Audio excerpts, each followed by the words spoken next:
Let me just say that 10 years ago, if I said there was a 14 to 35 millimeter RF lens with image stabilization, the camera community would go bonkers. This is the Canon 14 to 35 millimeter lens. This lens pretty much lives on my EOS R. It is my most used lens. It is a 14 to 35 RF lens, meaning it's only for the RF mount for Canon. It is about $1,200, $1,300, maybe $1,000 if you can get these used. Is this lens worth that price point? Before we answer that question, I want to go through my little list. I love lists. We're going to go through some of the pros, the price, the build quality, the focal length, image stabilization, the versatility of this lens. We're going to see if it's great in low light, and ultimately, who is this for, and is this lens worth getting if you're a Canon user? First off, Sony people, just, you know what to do. Get at it.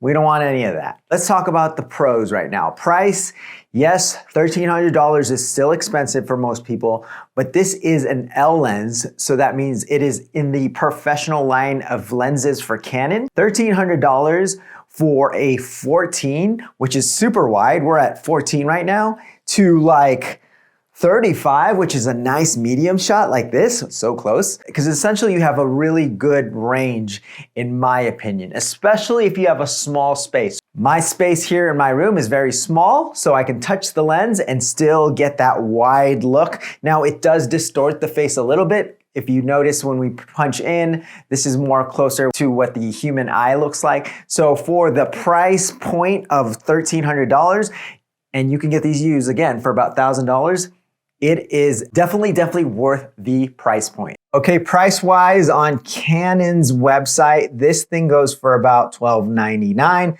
That is still a great deal because I think I bought mine for $1,600 to $1,700 when it first came out. Don't do that. Also, if you don't have a budget, KEH, not sponsors of this video, but I love this website because you can get a lens over here for about $1,070.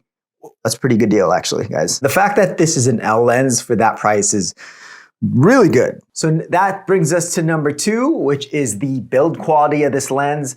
I have put this lens through the ringer for the past year and a half or however long I've had it. I've used it on every single shoot. The build quality is awesome. I've even dropped it with the lens hood on. Don't do that. But yes, I've dropped this lens. I do not recommend it. Put a UV filter, but the build quality is amazing. Been rained on a little. I have no problem with the build quality. Also for the weight, this is going to depend on what your threshold for the camera is. Like I personally like my cameras a little heavy, so they're not jittering around. It adds a little bit more stabilization. I have a full rig on my camera right now, so I like my cameras a little bit heavier. But ultimately, the build quality is, it's an L lens. It's a Canon L lens. It's amazing. All right, like I said before, the focal length is what really sold me on this lens. Having this 14 millimeter wide lens like this, like I said, I can touch this camera. I mean, I am like 2 notebooks away from touching this camera. If you shoot real estate and you have small rooms and you want to make them look bigger, 14 millimeter is a great focal length for full frame cameras. And here's the thing, even when I crop into 4K, we're still at like about a 24 millimeter focal length if I do my math correct. So 14 millimeter is so nice because that is like really wide. That's pretty wide. That's like super wide. I'll give you an example, guys. Like here is a doorway, just a standard doorway. If you were like doing a real estate shoot and you were doing it on like a kit lens, which is like a 24 millimeter, this is how far back you would have to be to get the doorway in. When I go to 14 millimeter, there we go. Like I'm getting the entire doorway and the room looks super wide. So for real estate, photography, and videography, you want the rooms to look huge. This room is about 14 by 9, but if I punch in a 24, which is like a kit lens, then the room feels really tight. So if you're trying to do real estate, the wider the lens, the better, because it makes the rooms in the pictures and the marketing material way bigger. So then the real estate person or the agent will love it because they look like their room looks huge. They can sell the property more. And it really is just a little bit more, just more stuff in the frame versus 24 millimeter, which is this. Like even 16 millimeter would be like this, guys. Like this is 16, this is 20. Like you want to go as wide as you can for real estate. And then for people in interviews, I love the fact that I can go to 35 millimeter, and 35 millimeter is really sort of like a good look for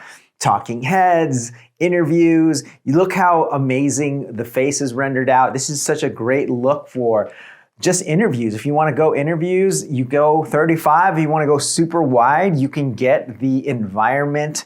So to me, getting an exterior wide shot to set up the story, and then you go into interview mode and get a little tighter. And then if you go into crop mode on the EOS R or 4K, you get more reach. So that's the added bonus of having something wide. I've been in so many situations where I wished I had more room and I got to the space and my lens wasn't wide enough. And this is the main reason why I picked up a super wide angle lens. There's like, you're hitting all the check marks here. You're getting lens stabilization for $1,300. You're getting a wide angle and you're getting this interview sort of focal length.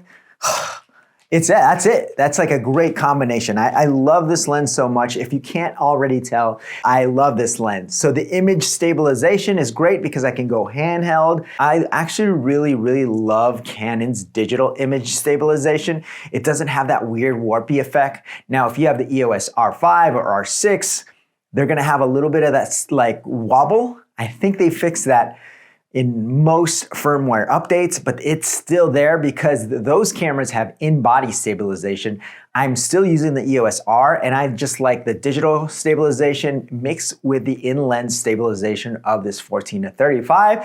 That's probably why I still haven't upgraded because I still love how this lens acts with this camera. Number 5 is how versatile this lens is. Like I said, this lens is so versatile. Again, you can shoot wide shots, you can shoot exteriors, and then you get this nice tight focal length.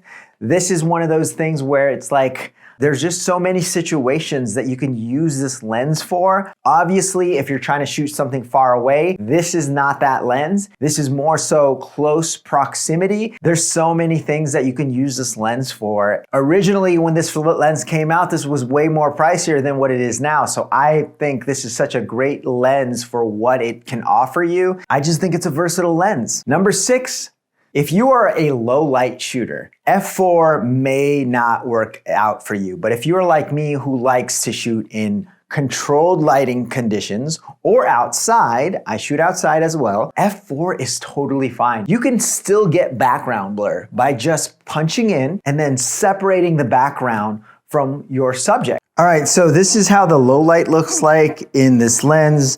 We're at f4, ISO 500. If I bump up the ISO on the lens, let me know how it looks, but this is what it looks like punched into 35 millimeter.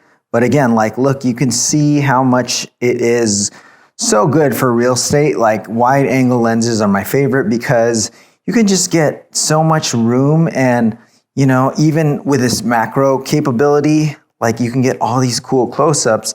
And if you pay attention, there's a little bokeh over here, guys. You don't always need a 1.8 to make bokeh. You just need to know how to place your subject. So right now I have the flowers in here and we're getting a little depth of field right there. You don't need prime lenses to get depth of field. I forgot to even write the macro capability of this lens. Like, here's me touching the lens and here's me going super close to the lens. Like, you really get sort of this weird like music video look. Like, you can get this crazy like dream look. I'm crazy right now. Like, look how close this can focus. I'm like almost touching the lens. I didn't forget about the low light. I just wanted to wait till it got a little darker. You can see I just have these overheads for the kitchen and this little lamp lighting this side of the room. So if I move over here on this side of the table, you can see how the low light performs. Like, you can see over here on the shadows, there's not going to be a lot of light. If I bump up my ISO, I'm raising it down by accident. If I bump up my ISO, it's going to get way noisier. So light is your friend when it comes to an f4. But honestly, I don't mind grain. I don't mind digital noise. that stuff's retro anyway. So like we're all gonna degrade our image anyway. So that's kind of the funny thing about 8K images.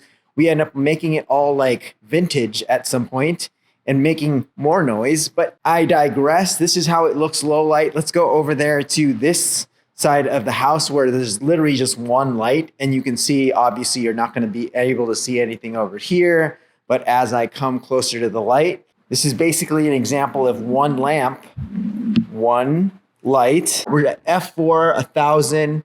Shutter speed, or not shutter speed, ISO 1000. I'm gonna keep raising the ISO so you can see the noise. ISO 5000, f4, and it's gonna be pretty grainy, but this is, again, you're gonna need light with this f4 lens.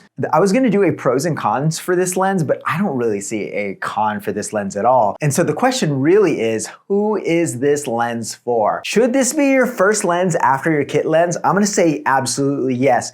Get a 14-35 because you have this wide angle lens. You can always crop in, but you can never get more space. So if you are one of those shooters that are very scared that you're not gonna fit a bunch of people in the frame, or your subject in frame and you need more space, or if you shoot real estate, this is the lens for you. Honestly, this or the 24-105 would be my go-to lenses. Even if you shoot a little macro type of stuff, if you like music videos, this is a great lens for Canon cameras in general. Let me just say that 10 years ago, if I said there was a 14-35 millimeter RF lens with image stabilization, the camera community would go bonkers. All right, guys, let me know if you would use this lens. What are your experiences with this lens? Drop them in the comments and I will talk to you in the next video.